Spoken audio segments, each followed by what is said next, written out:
It was very ambitious. I mean, compared to the first Alien, which was very small and claustrophobic, this was a big, kind of heart-pounding version of Alien. The budget this movie was slated at and the movie that they were trying to make was very ambitious. There was a feeling that we were working on something that was going to be a landmark and that whatever we had to go through would be worth it. From the time we're children, we are inherently afraid of that which we don't know and don't understand, but it's also in our nature to be curious and to go into those dark places and look around with a flashlight. But God forbid that flashlight should ever fail.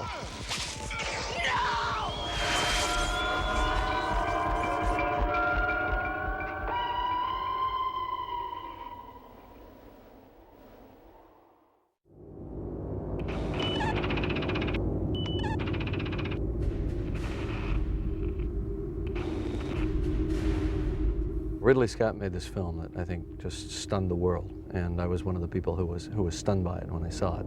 And a few years later, when I became a filmmaker myself, I actually, saw an opportunity when I was asked to write the second one to, I wanted to make a film like that. I was so impressed by the world that he created, the characters that he created, and the design. But I think that there are many accomplishments in that first film, and he really set the bar very high for science fiction in general. We had been planning on doing a sequel, right away. Well, Alan Ladd was there, talking about it already.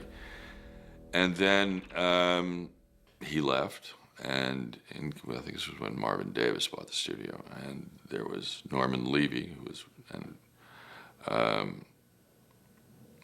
running it, and Sherry Lansing, I guess.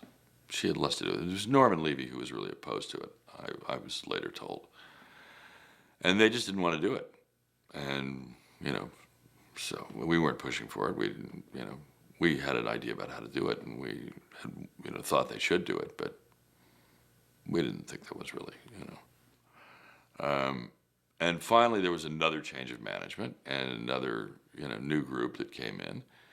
And one of them stopped me in the parking lot when he said, I knew him. He said, "You guys have been talking about Alien. He said, so what do you want to do?" So I kind of told him the story that was a cross between Southern Comfort that Walter and I had made since and the Magnificent Seven that we were working on at the moment. And he said, "Great, that sounds fine." Good. So we then all had we all had a meeting, and we were on. When we were casting Terminator and we found Arnold Schwarzenegger, we were going to start shooting in summer of 1983, and we were going to shoot in Toronto. However, Dino De Laurentiis had a preemptive option on Arnold to star in Conan 2: The Destroyer. He'd already made the big hit Conan the Barbarian, and he preempted Arnold to star in that film, which meant that we couldn't start shooting for about 9 months. Now, that wasn't enough time to do another movie, but it was enough time for Jim to take on a writing assignment. I had met Jim Cameron because Larry Wilson, who was our head of development, sent me this pile of scripts with a big recommendation for The Terminator.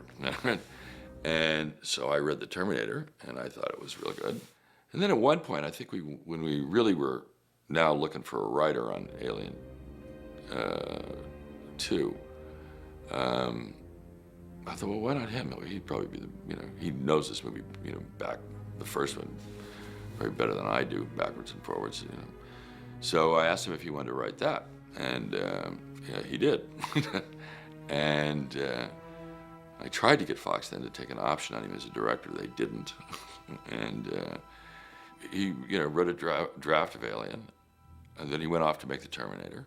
By the time we started shooting, however, he'd written about 90 pages, and he was still in the second act, and it wasn't a completed script. However, the people at Fox read it and loved it and said, "You know what? We're going to do the unthinkable. We're going to wait. We're going to wait until you're available to finish the script. And if your directing debut is, well, it really wasn't a debut in that he'd already directed Prawn to the Spawning, but if this film turns out well and you demonstrate talent in the directing field will also let you direct. I'm not sure they were telling us the truth at the time, but we chose to believe it. We were naive, and I think that in Hollywood, when you're starting out, it helps to be naive and idealistic and believe that people are telling you the truth.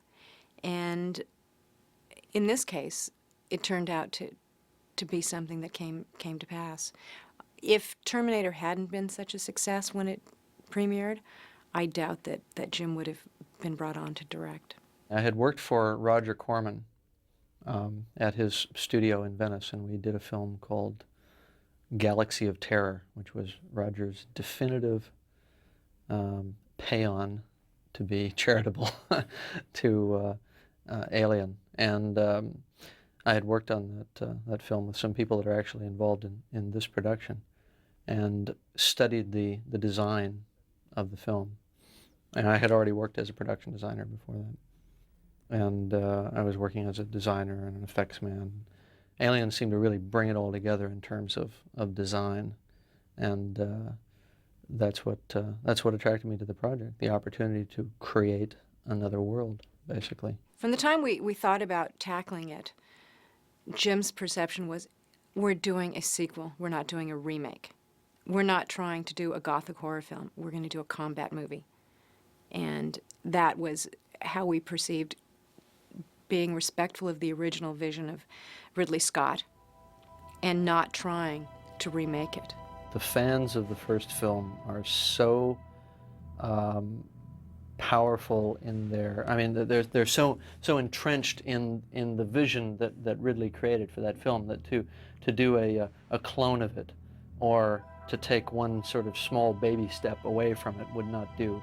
So what I've tried to do is take what I personally was interested in from that film, certain aspects of the alien's life cycle that interested me, the Ripley character, which interested me greatly because of the fact that it's a strong female character and that sort of thing, and brought into it a whole other area of science fiction that I've also always wanted to see realized, which is the idea of the military in the future.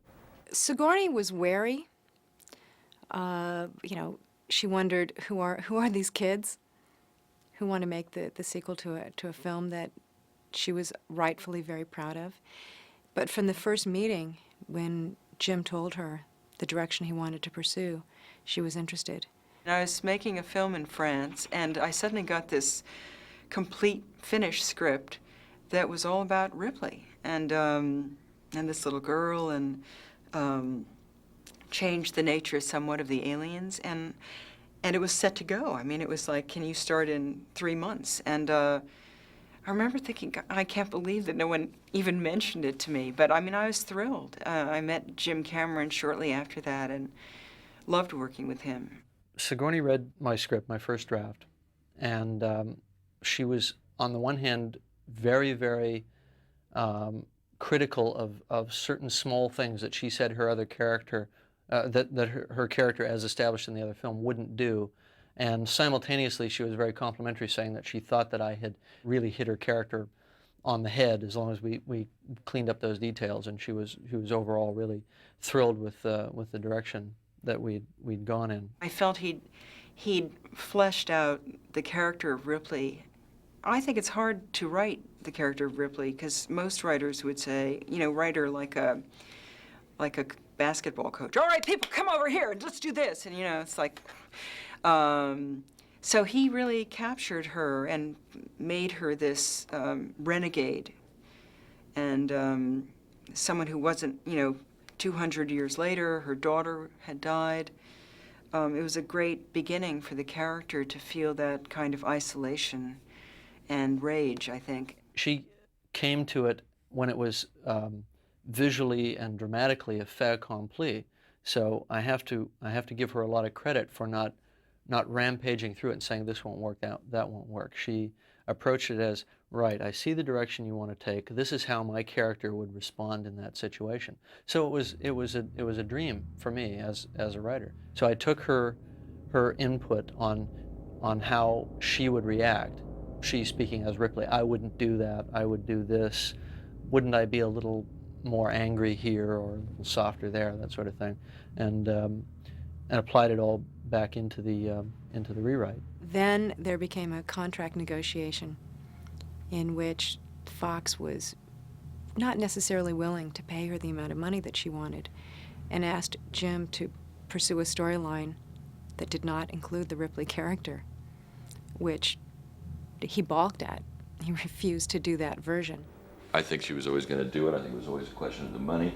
And I think, you know, finally she had the upper hand, and I know she got paid what she asked for, so, you know. Ultimately, a deal was done, and we were able to make the movie we all wanted to make, as opposed to one that was, we felt, simply a ripoff rather than a part of what has become, obviously, a very successful series.